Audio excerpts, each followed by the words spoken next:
Vamos a tratar de avanzar un poco con este tema, que es el derecho individual del trabajo, los sujetos, el contrato, derechos y obligaciones, las actividades, la clasificación, la suspensión, terminación, jornadas de trabajo, salario y prescripción. Esto, pues ya parte de esto lo vamos a examinar para el segundo parcial. Entonces, por favor, pero vamos a lo que les prometí, que vamos a ir haciendo un resumen del día del examen. Entonces, para comenzar, mientras yo estoy dando la clase, les voy a hacer la primera pregunta, ¿sí? La edad que se requiere en Guatemala para tener derecho al programa del adulto mayor del Ministerio de Trabajo y Previsión Social. ¿Qué dicen ustedes? ¿Cuántos años son?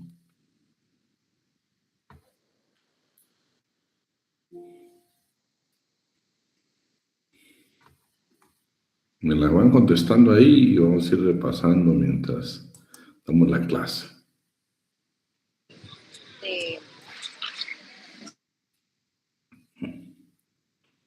¿Vilma? No.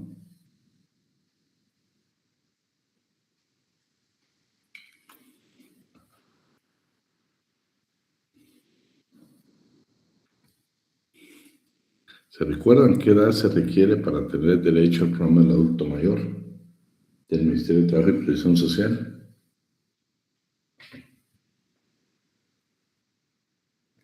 Creo que 60, licenciado. No, son 65, ahí lo puso Rebeca. Y para tener, si soy trabajador del Estado, esto no lo hemos platicado, se lo platicaré hoy. Si somos trabajadores del Estado, se dan dos fenómenos. Ahí lo tomen nota para efectos de examen, ¿eh? Por ejemplo, si yo tengo 20 años de servicio, estoy hablando del Estado, 20 años de servicio me puedo jubilar a cualquier edad.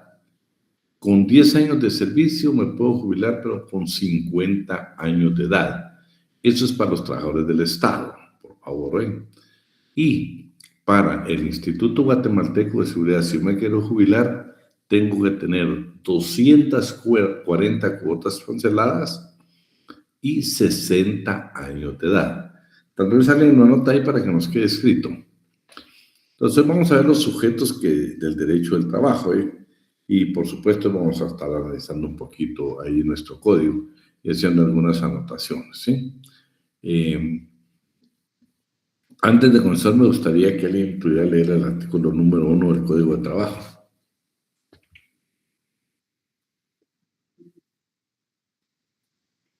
¿Alguien que tenga su código, por favor, Carmen? Buenas tardes, licenciado. El artículo 1 dijo, ¿verdad? Sí. Artículo número 1.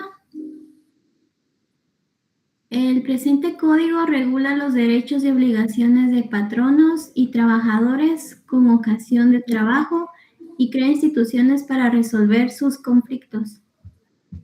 Bueno, lo que yo quisiéramos agregar ahí es de que en conformidad con las disposiciones legales en materia laboral, no únicamente es el código, no, tenemos que tener en base, hablemos de la legislación laboral, ahí puede estar el Código de Trabajo, hablando del sector privado, puede estar los pactos colectivos de condiciones de trabajo, los convenios internacionales ratificados por Guatemala, las recomendaciones de la Organización Internacional del Trabajo, pueden haber los reglamentos interiores de trabajo, pueden haber un arreglo directo, también pueden tenerse convenios colectivos que también son parte del derecho al trabajo, la jurisprudencia que crea la Corte de Constitucionalidad, todo eso es parte del artículo número 1 del Código de Trabajo.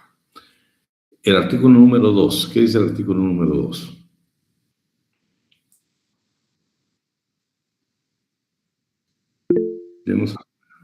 Por favor. Artículo 2. Patrono es toda persona individual o jurídica que utiliza los servicios de uno o más trabajadores en virtud de un contrato o relación de trabajo. Sin embargo, no quedan sujetas a las disposiciones de este código las personas jurídicas de derecho público, a que se refiere el artículo 119 de la Constitución de la República. Bueno, dos cosas. Modificamos el artículo, es el 108 de la actual Constitución. Haga la anotación en su código, por favor. Se lo puedo preguntar en el examen, ¿eh? Se lo puedo preguntar en el examen. ¿Cuál es el artículo que habla? El artículo 2 del Código de Trabajo habla de las instituciones de derecho público. ¿Qué artículo constitucional es?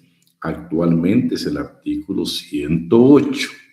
No vayan a estar anotando el 119 porque es de la Constitución anterior o en anterior. Entonces, y vamos con el número 3 de una vez, por favor. Por favor, José Fabián. Muy bien. Artículo 3. Trabajador es toda persona individual que presta a un patrono sus servicios materiales, intelectuales o de ambos géneros, en virtud de un contrato o relación de trabajo. Bueno, entonces vamos a comenzar a analizar entonces las definiciones. ¿Qué es trabajador? En el artículo número 3, pues ya lo estamos definiendo. Acuérdense que no son de servicios materiales, sino también pueden ser intelectuales o de ambos, en virtud de un contrato o relación de trabajo. Y esto quiero que quedemos claro, porque la propia interpretación que pueden hacer muchos jueces muchas veces es tan literal que, dime. Buenas tardes, licenciado. Disculpe, fíjese que hay algunos compañeros que aún están esperando para ser admitidos. Disculpe. Va, no hay pena. Permíteme, pues. Vamos a tratar de tomar el tiempo, porque si no, nos vamos a detener. Oye, ahí estamos, no hay pena. Bueno, entonces les decía que está la definición de lo que es un trabajador, pero vean lo que dice, en virtud de un contrato. Bueno, los contratos ya sabemos que pueden ser escritos o verbales, de conformidad con la ley, pero la regla general es que sean escritos. En casos muy excepcionales, que lo vamos a ver, creo que estamos en el artículo 27, pero lo vamos a ver más adelante. Dice que en qué momento puede ser un contrato verbal o puede ser un contrato escrito. Pero lo importante es o relación laboral. Vean, ya se formaliza en materia laboral con que nosotros iniciemos la relación laboral, aunque no exista contrato de trabajo. Con que iniciemos la relación laboral, ya se entiende que estamos celebrando un contrato individual de trabajo. Entonces, ya encontramos la definición. Ahí estamos que sí, que sea una persona física, quien le presta los servicios puede ser una físico-jurídica, puede ser en forma personal y de manera subordinada. ¿Por qué? Porque yo le preguntara a usted, ¿y qué pasa, por ejemplo, con un joven, un adulto, la persona, por ejemplo, que sea un limpiabotas? ¿Será trabajador o no es trabajador? Claro que es trabajador, solo que no es en relación de dependencia. Nuestro código regula, por supuesto, los que están en relación de dependencia, o sea, el vínculo que van a tener con un patrón, ¿sí? Bueno, luego tenemos ya definiciones. Estas son importantísimas, ¿eh? Estas son importantísimas porque se las voy a preguntar. Miren qué interesante. Están los trabajadores estacionales, ¿sí? Son aquellos que se encuentran en un empleo de actividades productivas de temporada y que se identifican en ciertas épocas del año, con el turismo de verano o de invierno, la recolección estacional de la agricultura, se trata de tareas ligadas fundamentalmente al sector agrícola y de servicios. Eventual, el trabajador que está capacitado para una tarea y no necesita entrenamiento es contratado cuando en las empresas se ha implementado un nuevo sistema o existe un alza en el trabajo por la temporada y es necesario en ese momento específicamente. ¿Recuerdan, por ejemplo, las personas que trabajan únicamente en el mes de diciembre? Ese puede ser un trabajador eventual. Temporal. Ahí está contratado por un tiempo específico. Ocasional, que trabaja en forma esporádica por horas, días o semanas. Pero estas, pues, vean lo interesante. Esas sí ya las encontramos nosotros, por ejemplo, en el reglamento del convenio 175 de la Organización Internacional del Trabajo, también encontramos una definición de lo que es exactamente el trabajo a tiempo parcial, ¿sí? Yo creo que aquí no nos vamos a detener mucho. Quiero decirles que estas definiciones, trabajador migrante, trabajadores migrantes, ¿sí? Tenemos los trabajadores migratorios. Miren cómo va a variar. trabajador migrante, trabajadores migrantes y trabajador migratorio. Alguien que nos apoye con la lectura, por favor, ¿quién nos apoya? Lo déjenme ver. Por favor. Miremos que es un trabajador migrante. ¿De cuál? Trabajador migrante. Sí. Trabajador migrante, artículo 11 del convenio 143 de la Organización Internacional del Trabajo sobre los trabajadores migrantes. Trabajador migrante comprende a toda persona que emigra o ha emigrado de un país a otro para ocupar un empleo que no sea por cuenta propia. Incluye también a toda persona admitida como trabajador migrante. No. Veamos migrantes.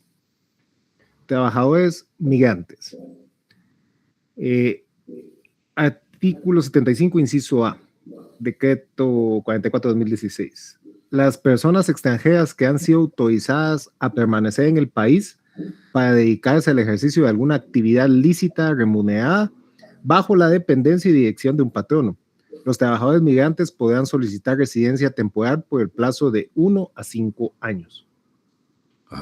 Entonces ya estamos con dos definiciones, a pesar que arriba dice trabajador migrante y estos son migrantes. Va a variar un poco la definición, güey. Pero vamos que es el trabajador migratorio, por favor. Léete el migratorio. Dejemos el decreto y el artículo. Perfecto. Trabajador migratorio. Para efectos de aplicación del presente código se entiende por trabajador migratorio toda persona extranjera que realiza actividades remuneradas en territorio nacional y se clasifica dentro de las siguientes categorías: trabajadores transfronterizos e itinerantes, trabajadores de temporada, trabajador consultor, asesor o técnico especializado y trabajador por cuenta propia. Miremos lo siguiente, los transfronterizos. Trabajadores transfronterizos. El trabajador transfronterizo es aquella persona que reside en territorio de un estado vecino al que regresa al final de su jornada diaria de trabajo, o por lo menos una vez a la semana. Bueno, itinerante. Trabajadores itinerantes. Los trabajadores itinerantes son los que realizan la misma actividad y que transitan entre Guatemala y Belice hasta que el diferendo territorial, insular y marítimo sea resuelto por la Corte Internacional de Justicia. Vamos con el trabajador de temporada. Trabajadores de temporada. Persona cuyas actividades dependen de las condiciones de la estación propia del año o por la naturaleza del trabajo. Por la naturaleza del trabajo solo se realiza durante un tiempo determinado del año. Bueno, continúa si quieres ahí para que no. Trabajador, consultor, asesor o técnico especializado. Persona que realiza sus actividades por un periodo no mayor a 365 días y que sean requeridos por el contratante específicamente como consultor, asesor o técnico especializado y que no requiera de solicitar una residencia permanente. Trabajador por cuenta propia. Todo trabajador que realiza actividades comerciales e industriales por su propia cuenta o con sus familias y que tiene autorización para realizar actividades remuneradas dentro del territorio nacional. Bueno, trabajador a domicilio. Esta va a ser valiosa, que no sé quién nos apoya que tenga su código, que veamos el artículo 156.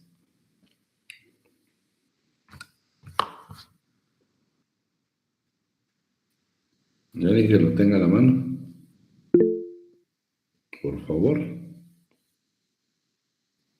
Trabajadores a domicilio. Son los que elaboran artículos en su hogar o en otro sitio elegido libremente por ellos, sin la vigilancia o la dirección inmediata del patrono o del representante de este. La venta que haga el patrono al trabajador de materiales con el objeto de que éste los transforme en artículos determinados y a su vez los venda a aquel o cualquier otro caso análogo de simulación constituye un contrato de trabajo a domicilio y da lugar a la aplicación del presente código. Dichas simulaciones son prohibidas. Bien, es interesante esto, pero Como tenemos, cuando veamos directamente el trabajo a domicilio, lo vamos a definir. Y únicamente lo vamos a dejar hoy así con su lectura que le dio la compañera para efectos de examen. Veamos si tenés ahí el 138 y 139. Ahorita, licenciado.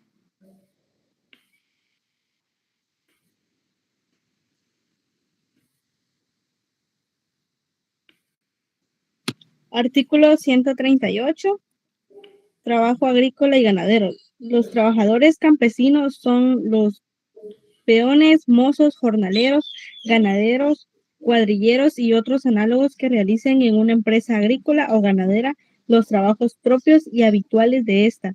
La definición anterior no comprende a los contadores ni a los demás trabajadores intelectuales que pertenezcan al personal administrativo de una empresa agrícola o ganadera. Artículo 139.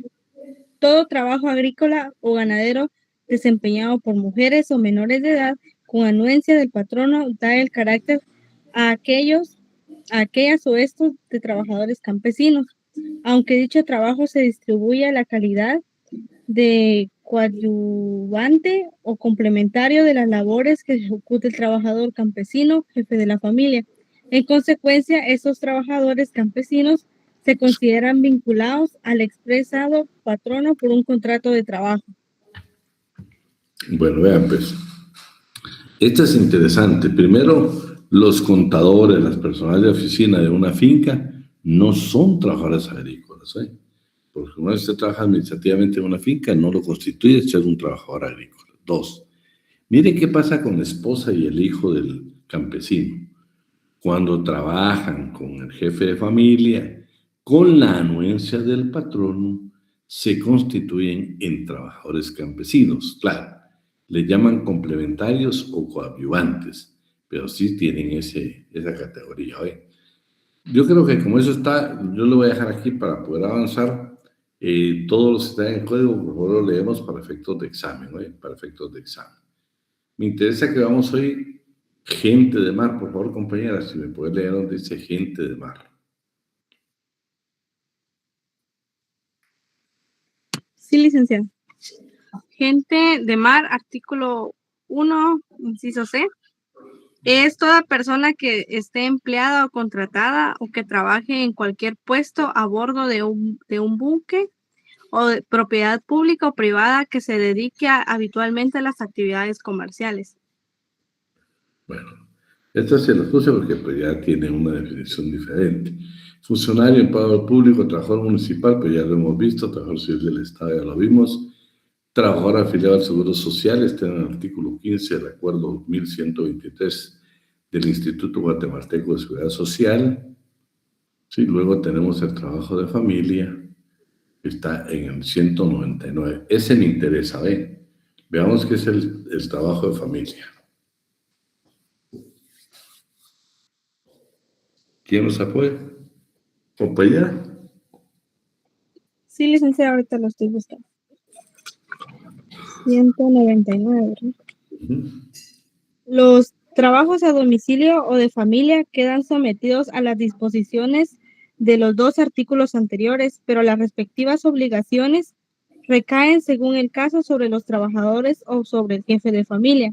El trabajo de familia es aquel que se ejecuta por los cónyuges, los que viven como tales o sus ascendientes y descendientes en beneficio común y en el lugar donde ellos habiten. Vean qué interesante. Acabo de leer lo que es el trabajo a domicilio. Es totalmente diferente al trabajo de familia. Esto es algo totalmente diferente. No vamos a confundir el trabajo a domicilio con el trabajo de familia. Luego tenemos el trabajo benévolo y el amateur. El benévolo es gratuito, dice, se realiza en forma desinteresada, no tiene como general poner fuerza de trabajo a disposición de otro a cambio de una remuneración, sino que por lo general persigue como objetivo el bien común, el trabajo en una parroquia, en una iglesia. Ese se llama trabajo benévolo. Amateur no responde a una finalidad laboral, sino a otras de carácter cultural, recreativo, deportivo, por ejemplo, integrantes de un coro musical o de un equipo deportivo. Claro, no estamos hablando de equipos de fútbol de Liga Mayor, que ellos sí tienen salario. Entonces, Aquí está hablando de los integrantes de un coro musical que tampoco sea pues, un coro que obtenga beneficios económicos, ¿no? Nosotros normalmente participamos sin tener ninguna remuneración. Y luego el patrono, ya leemos lectura que dice el código. Es interesante, ¿verdad? Porque ya corregimos ahí que no es el artículo 119, sino que actualmente es el 108. Una definición de, según Guillermo Osorio, como la tenemos, también patrono en el mar y la vía navegable para cambiar.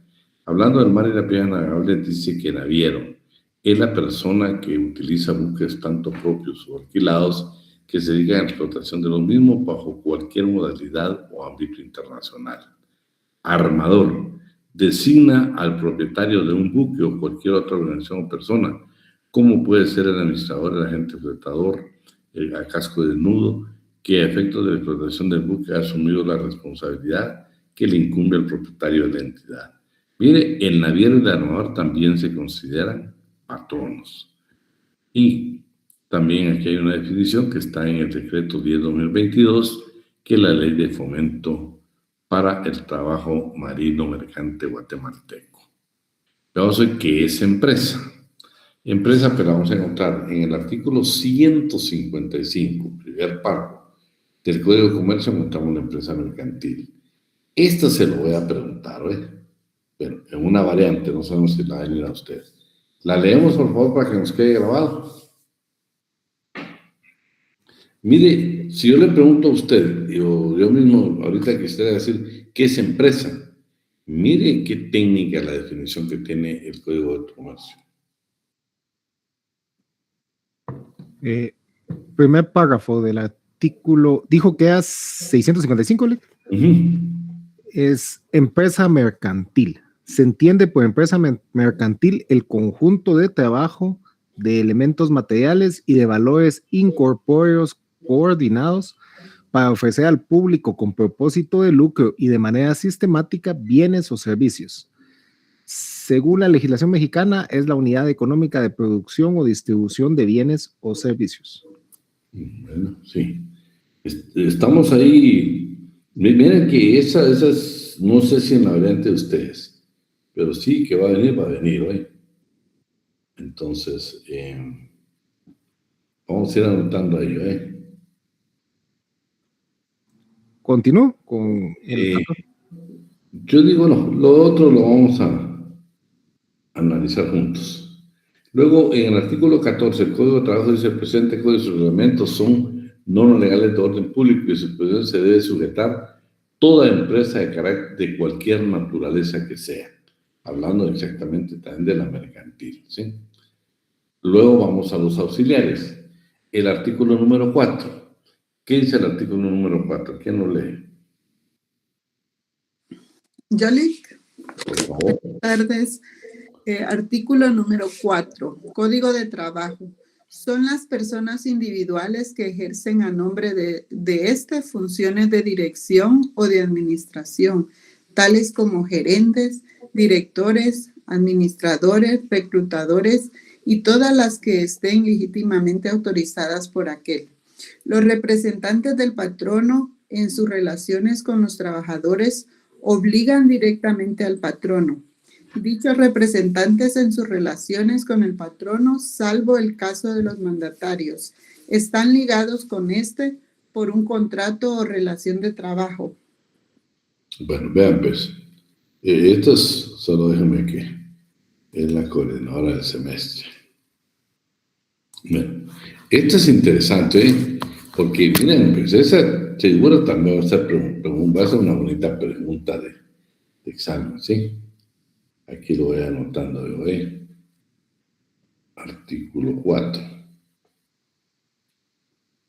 Bueno, les decía que es interesante porque mire qué definición tiene, pero para poderlo entender mejor, nosotros vamos a ver que también en el trabajo específico, en los regímenes especiales que regulan nuestro Código de Trabajo, encontramos quién es el representante del trabajador, del patrón, perdón, en el mar y las vías navegables. ¿Quién es?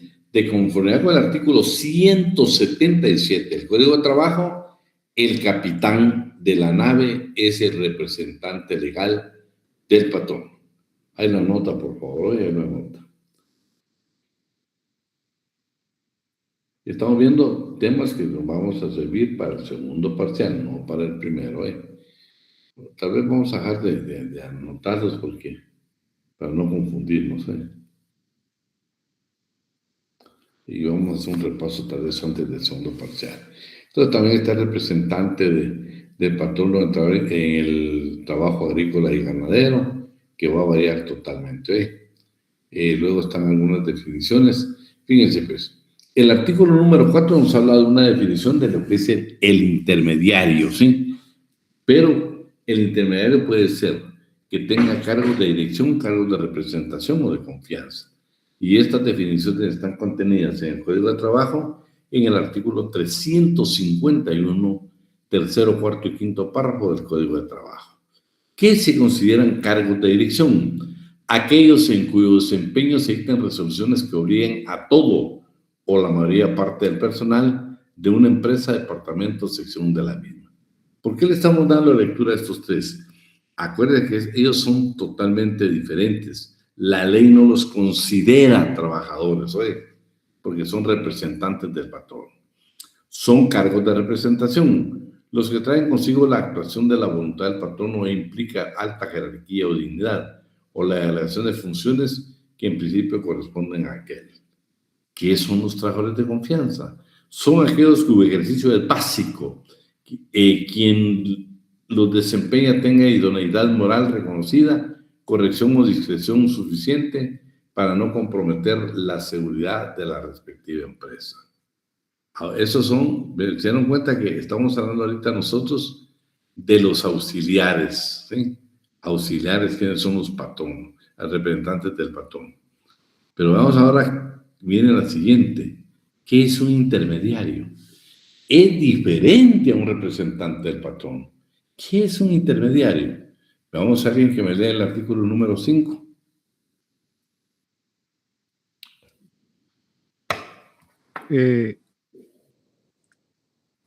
Voy. Artículo 5. Código de Trabajo. Intermediario. Es toda persona que contrata en nombre propio los servicios de uno o más trabajadores para que ejecuten algún trabajo en beneficio de un patrono. Este último queda obligado solidariamente por la gestión de aquel para con él o los trabajadores en cuanto se refiere a los efectos legales que se deriven de la Constitución del presente Código, de sus reglamentos y demás disposiciones aplicables. No tiene carácter de intermediario y sí de patrono el que se encargue por contrato de trabajos que ejecuten con equipos o capitales propios. Muy bien, va. Esa por favor la tenemos bien claro. El último párrafo es interesante. Vea, no tiene carácter de intermediario y sí de patrono el que se encargue, ¿sí?, por contrato de trabajos que ejecute con equipos y capitales propios. Aunque le sirvan a una persona en particular, no constituye evidentemente lo que es un intermediario. La sustitución del patrón. Este es bien claro, Vamos a poner el ejemplo nosotros mejor. Vamos a buscar un ejemplo, ¿sí? Vamos a poner de que José Fabián tiene una empresa mercantil y se la vende a Claudia Jimena, ¿sí? Primero, no le vas a vender únicamente los activos de la empresa. No le puedes vender el personal, no le puedes vender tus trabajadores porque no son objeto, ¿sí? No, son seres humanos que no pueden ser incluidos, que no estamos en tiempo de esclavitud. Lo dice directamente el código, Pero la sustitución patronal, ¿en qué cabe? Fíjense que resulta que Hillary trabaja en la empresa de José. Vamos a poner la empresa Ipalja. Pero la vende y se la vende a Claudia. Durante 6 meses son solidariamente responsables José, que vendió, y Claudia, que compró. Hillary tiene garantizados sus derechos y la ley le faculta para demandar a José o bien a Claudia Jimena, únicamente durante los 6 meses. Eso es algo muy definitivo en este código. Vamos entonces, para que nos quede grabado, ¿quién nos lee el artículo 23?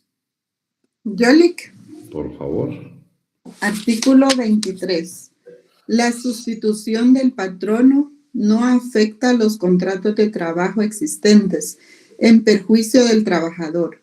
El patrono sustituido queda solidariamente obligado con obligaciones derivadas de los contratos o de las disposiciones legales, nacidas antes de la fecha de la sustitución y hasta por el término de 6 meses. Concluido este plazo, la responsabilidad subsiste únicamente para el nuevo patrono por las acciones originadas de hechos u omisiones del nuevo patrono. No responde en ningún caso el patrono sustituido. Bueno. Solo déjenme ver.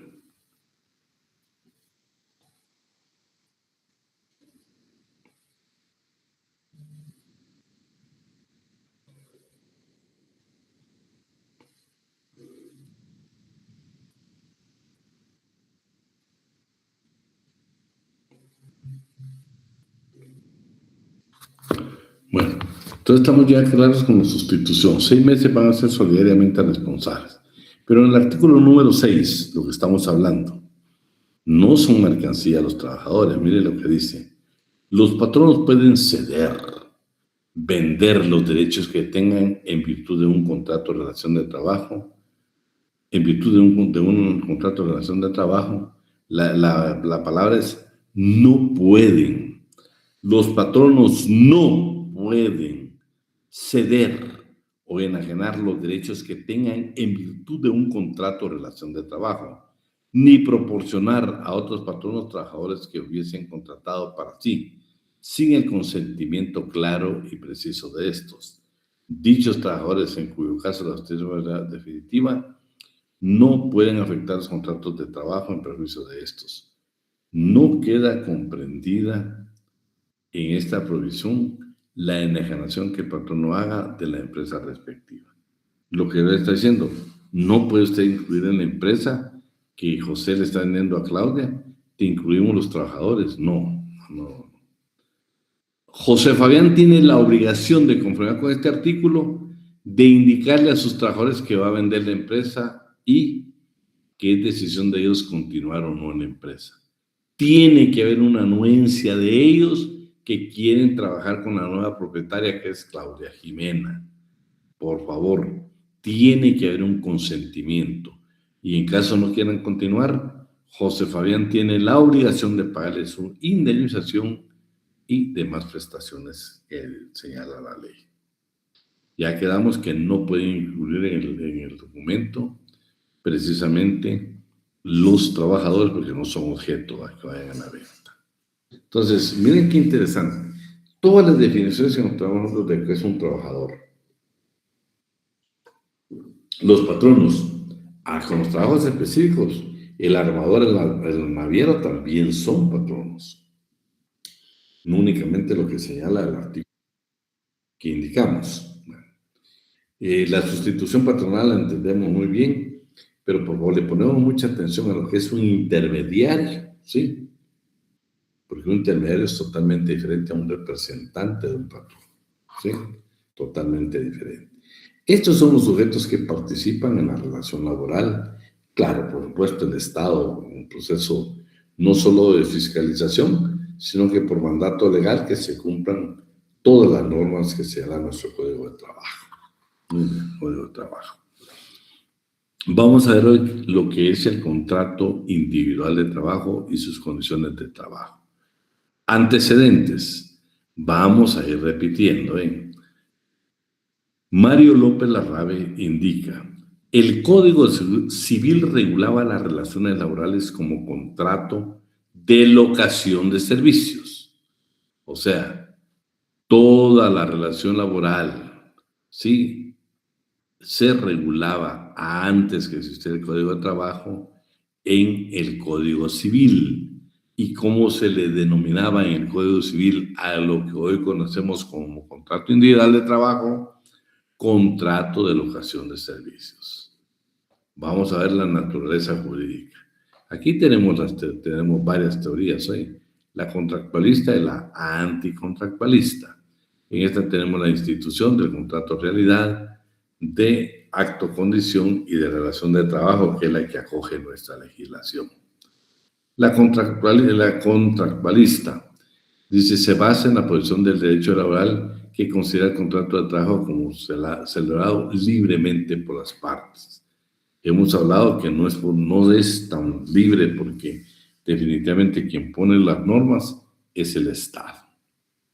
Luego tenemos la anticontractualista que dice, esta teoría se basa en que no media entre las partes de una vinculación laboral un contrato de trabajo. Dice, para ello se apoyan en dos situaciones fundamentales. Una, que no existe libre discusión de las cláusulas contractuales, y la otra, que la reglamentación legal y convencional colectiva restringe en tal forma el campo de la deliberación de que prácticamente no existe. Las circunstancias de no discutir las cláusulas del contrato de trabajo no implica, ¿sí?, por sí mismo la inexistencia del contrato, dado que los contratos de trabajo ocurren siempre y cuando y nadie se ha negado, de su carácter contractualista. Lo que está indicando aquí es de que, señores, no es un contrato de trabajo. Esto es diferente a lo que nosotros conocemos como un contrato de trabajo. No podemos tomar únicamente la palabra contrato, ¿sí?, sino que esta es una definición totalmente diferente. ¿Por qué? Porque no hay autonomía en la voluntad. Aquí nosotros no podemos decidir lo que queremos hacer. ¿Por qué? Porque el Estado tiene las propias reglas, garantías mínimas. No podemos pagar menos del salario mínimo, no podemos otorgar menos de las vacaciones, no podemos dar menos del aguinaldo, no podemos dar menos de la bonificación anual para el sector público y privado. Entonces, todas esas circunstancias, esas limitantes, nos permiten establecer que el contrato individual de trabajo no es un contrato, es precisamente la teoría en este caso es anticontractualista. Pero fíjense que esta misma teoría tiene otras definiciones, ¿sí? Otras definiciones de la institución. ¿Por qué dice que es de la institución? ¿Sí? Déjame ver, aquí está. Teoría de la institución. Miren por qué la consideran, ¿sí? Dice, ¿qué características señala esta teoría? Dice, señores, el contrato de trabajo tiene precisamente, se considera una institución. ¿Por qué? La empresa es considerada como una sociedad profesional a la que pertenecen los trabajadores, los cuales están sometidos a la ley de esta sociedad como ciudadanos, y lo que está en la ley es la ley del Estado, ya que son miembros de una comunidad en una vida en la que participan. Prescinde completamente la figura del contrato, considerando que la relación laboral como vida autónoma y da características determinadas que se manifiestan en el momento de la incorporación. Descansa no en la idea discutida de protección del trabajador, sino en la tutela de la institución empresarial. Trata de sustituir, no de solucionar, la lucha de clases por una supuesta unidad subordinada de parte del Estado. Y, por último, la idea, el fin de que sostiene, es totalmente político, careciendo completo del contenido social.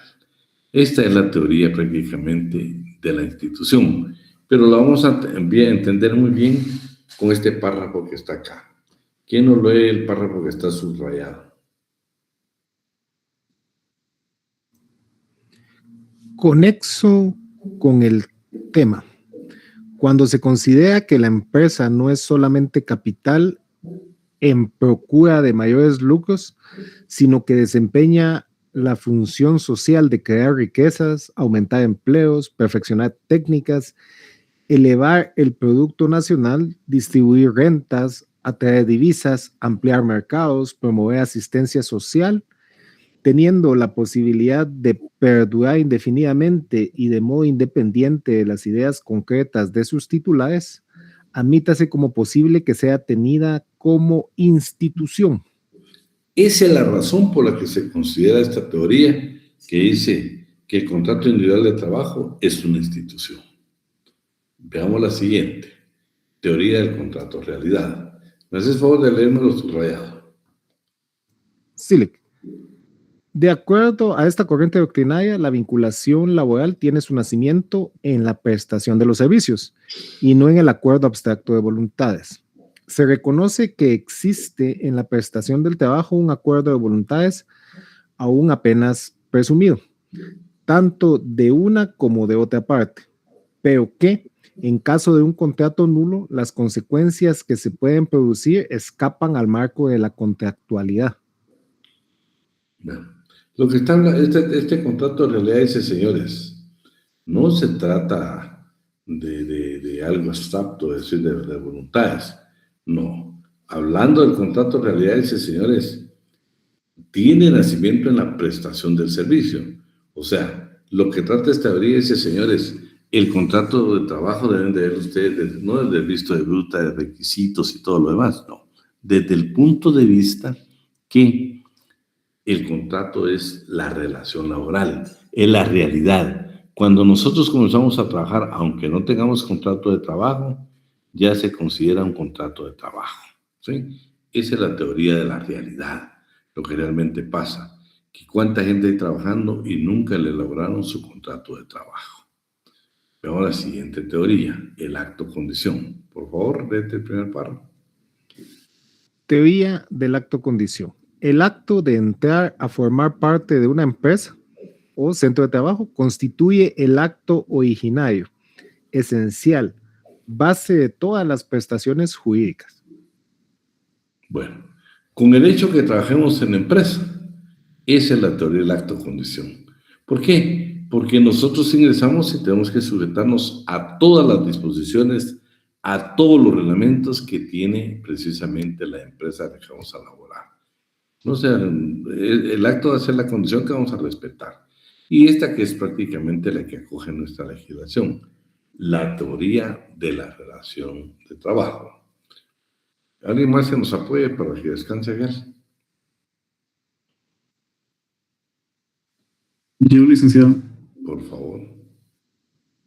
Teoría de la relación de trabajo. En el campo del derecho del trabajo, la expresión relación de trabajo tiene un sentido propio.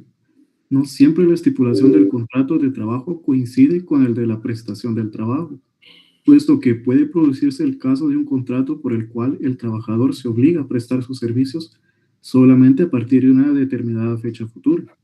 En ese caso ya existe un contrato de trabajo el cual importa obligaciones recíprocas para ambas partes, pero la relación de trabajo en sentido propio existirá recién desde el momento en el que el trabajador comience a prestar su trabajo por cuenta del patrón. Esta teoría es la que mayor aceptación ha tenido y la que más lucha en contra de la concepción contractualista.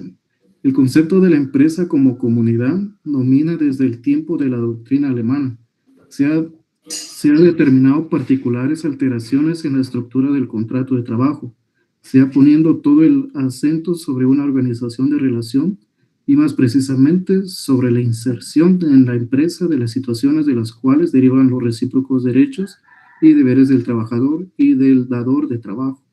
No obstante los pros y los contras de esta teoría, nuestro derecho laboral la recoge como regla general o típica, que permite perfeccionar el contrato de trabajo. Bueno, solo déjenme entrar aquí. Esta es la que realmente admite nuestra ley, ¿ve?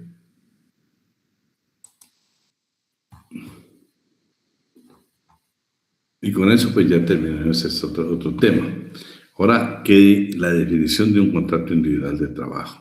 Esto es importante, porque nosotros cuando tenemos la idea de que si yo le pregunto a ustedes sin leer el artículo qué es un contrato de trabajo, pues vamos a tener diferentes opiniones.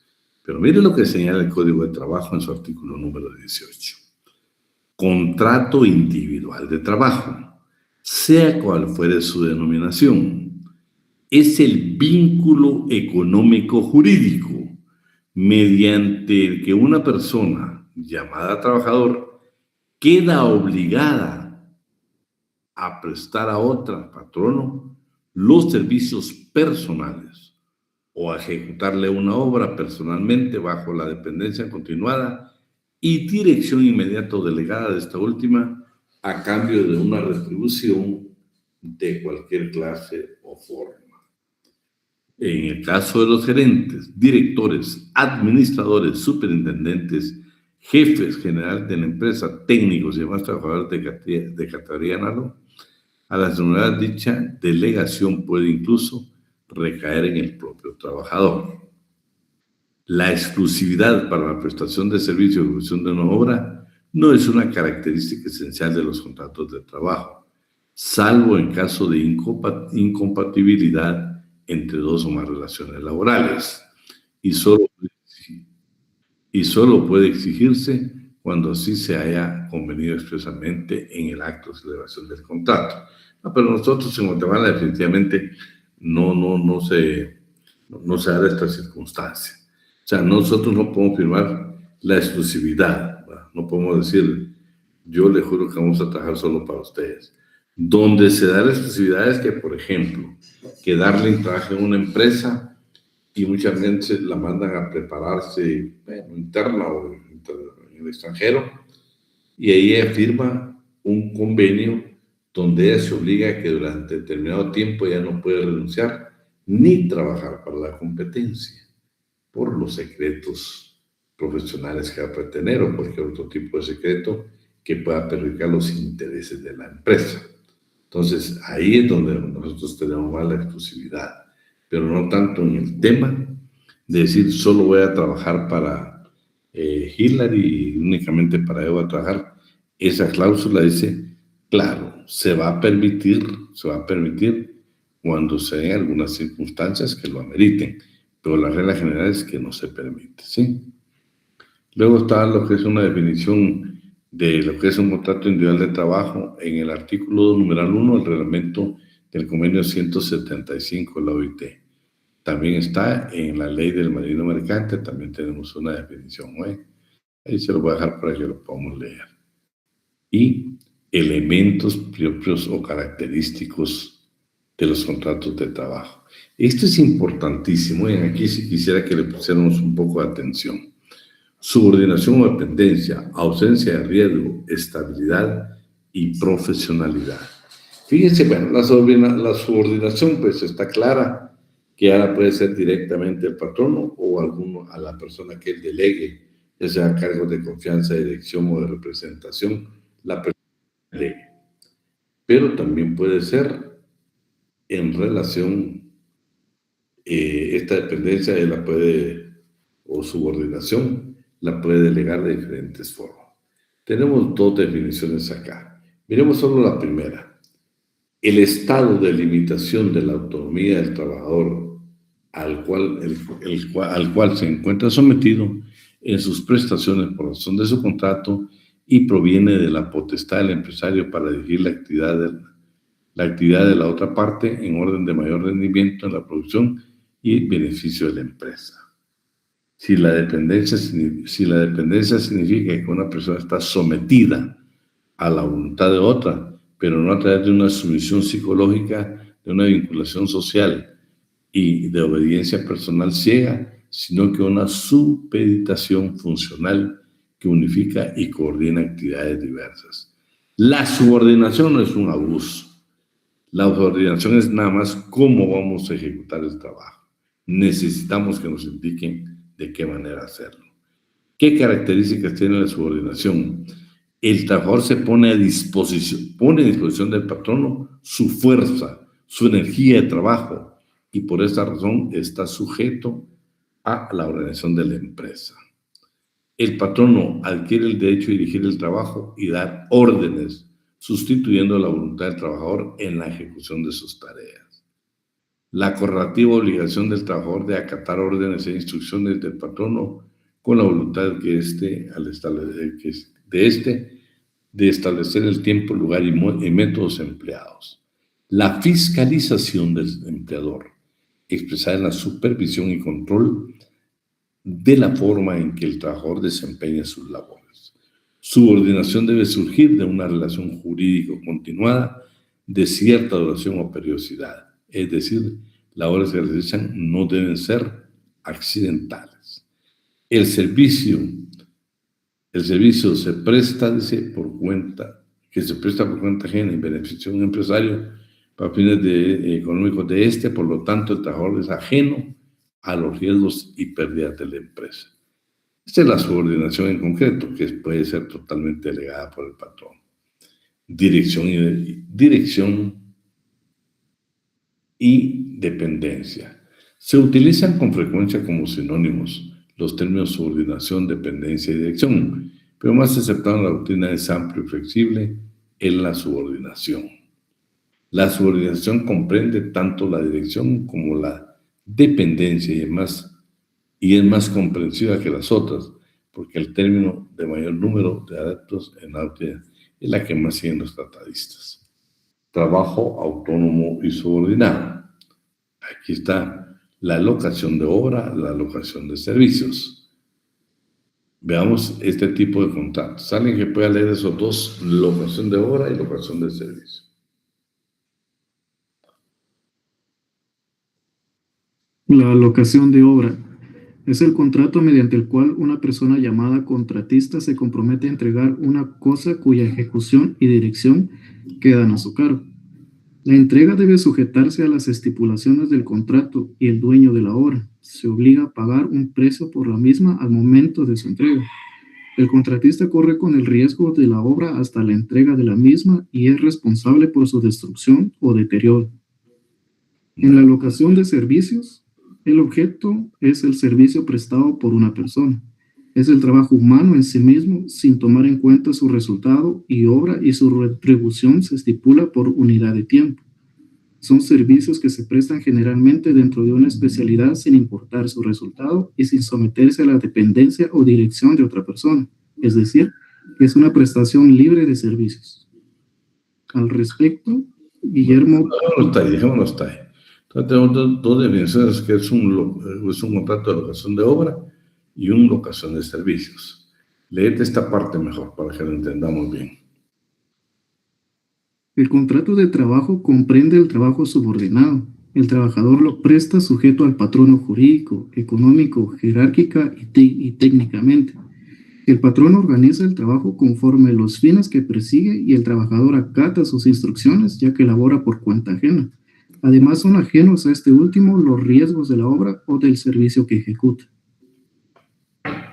En conclusión, las figuras tradicionales de locación de obra y locación de servicios subsisten y constituyen contratos propios del derecho civil, que han originado el contrato de trabajo, que tiene autonomía aún y cuando mantenga vínculos de profesión, son aquellas formas jurídicas. Lo que está indicando es de que no podemos confundir la locación de obra y la locación de servicio, lo que es un contrato de trabajo. Son hechos totalmente diferentes. Y individualmente, pues que la norma está contenida del contrato de obra y de servicios en el derecho civil y, por supuesto, contrato individual de trabajo en el derecho del trabajo. Fíjense que estas formas de trabajar, nosotros los trabajadores también nos debemos a la empresa, pues nosotros debemos de contribuir a la empresa y muchas veces pues no lo hacemos. Pero hoy vamos a ver ordinariamente estos principios que son tres. Principio de obediencia, principio de fidelidad y principio de diligencia. El primero, el principio de obediencia. Comprende la obligación del trabajador de cumplir las órdenes y disposiciones creativas del empleador o sus representantes. Ese es uno de los principios, el deber de obediencia, que nosotros debemos de cumplir en la empresa. El segundo, el de fidelidad. El deber de fidelidad comprende la obligación de prestar el trabajo de buena fe, no perjudicar los intereses del patrono y permitir que otros la perjudiquen, estando limitado por la defensa del derecho de los trabajadores. Y el de fidelidad se comprende el deber de guardar el secreto profesional, prohibición de aceptar sobornos y dar aviso al empleador de anomalías que observe en la producción. Pero vamos, este otro, el deber de diligencia. El deber de diligencia está relacionado con el rendimiento del trabajador conforme a su categoría y personalidades. Imagínense ustedes, son 3 principios: fidelidad, obediencia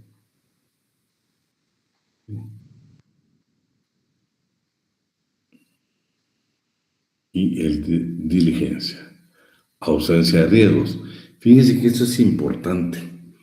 Nosotros normalmente cuando vemos en las empresas el famoso estado de pérdidas, las empresas no quieren perder absolutamente nada. Usted ve un almacén y las trabajadoras tienen que estarse preocupando que las personas no se roben absolutamente nada. De lo contrario, les hacen unos descuentos. Legalmente eso no procede. Legalmente no procede. Ha sido un abuso de la clase trabajadora. Entonces ya la primera, pues ya terminamos con toda la parte de la subordinación. Ahora vemos la ausencia de riesgo. La leemos, por favor, si me apoyas con eso. Por la tutelaridad y protección del derecho del trabajo, no es posible aplicar los principios del derecho común al riesgo. Si se trata de imposibilidad de cumplir el contrato inimputable a las partes o del traslado del riesgo a una de ellas en caso de mora, la doctrina generalmente acepta la ausencia de riesgo en relación a la parte que presta sus servicios subordinados en la relación de trabajo.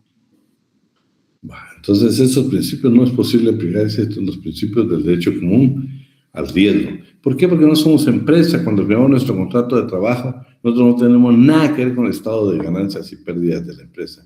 Ni nos van a repartir las ganancias, ni tampoco tenemos que pagar las pérdidas. La ausencia de riesgo es en el trabajador típico y característico en el contrato es importante. Por un lado, la subordinación y la ausencia de riesgo. El trabajador se integra y justifica en relaciones económicas jurídicas del contrato de trabajo.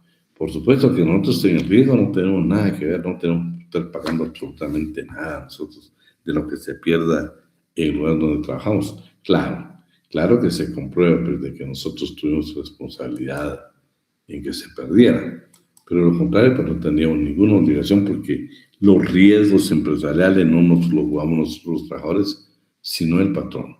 Miremos el de estabilidad, por favor. Léemelo. El vínculo de trabajo debe ser permanente, estable, contrario a lo accidental y transitorio. El contrato de trabajo es de tracto sucesivo, es continuo y las partes dan por sentada su estabilidad en cuanto debe ser permanente el servicio que ha de prestarse. La estabilidad en el empleo proporciona seguridad al trabajador, evita que quede sujeto al capricho y a la voluntad del empleador, trata de proteger su subsistencia.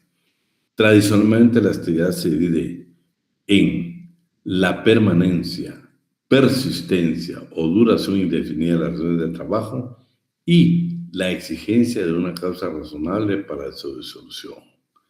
La primera estabilidad propiamente dicha, la primera es la estabilidad propiamente dicha y la otra su seguridad, pues sin garantía y seguridad la estabilidad no existe. La estabilidad reporta beneficios para el empleador, pues logra que el trabajador se ligue a la empresa y se especialice en su labor, ¿sí? En su labor le garantice la obediencia de éste, quien procura no perder el empleo por una falta. La estabilidad permite al trabajador el derecho de ascenso a un puesto mayor jerárquico en la empresa. Hay estabilidad relativa, absoluta, y hay también estabilidad de cargo. La leemos, por ejemplo, estas definiciones, por favor. ¿Te la leo, Leo? Por favor. La estabilidad es relativa. Cuando el empleador puede dar fin al contrato sin justa causa, pagando al trabajador una indemnización proporcional a la remuneración devengada y tiempo de servicios. Esta clase de estabilidad puede ser contraproducente porque da cabida a elementos subjetivos como la simpatía. Si el trabajador no le agrada al patrón, lo despide e indemniza. La estabilidad es absoluta, real o total, cuando el patrono sin causa legal no puede prescindir de los servicios del trabajador. No puede separarlo del cargo que ocupa en la empresa y dado el caso debe restituirlo pagándole el tiempo que no laboró. Tiene una base objetiva y segura. Los casos de despido deben estar determinados en la ley. La estabilidad en el cargo. Trata de asegurar la jerarquía que ocupa el trabajador en la empresa y la remuneración que devenga. El trabajador no puede ser asignado a un cargo inferior con menos remuneración. Solo puede ser ascendido. El patrono no puede modificar unilateralmente las condiciones de trabajo pactadas con el trabajador. En todo caso, debe constar con el consentimiento de este. Miremos hoy la estabilidad en la carrera y en la empresa. Yo por lo menos miremos una parte de esta definición. La estabilidad en la carrera y en la empresa. La primera consiste en que el trabajador al salirse de la empresa para laborar en otra, incorpora su tiempo anterior de servicios al nuevo empleo. La otra empresa, al dejar el trabajador, la empresa no podrá incorporar el tiempo de servicios anterior al nuevo trabajador y deberá pasar por un nuevo periodo de prueba.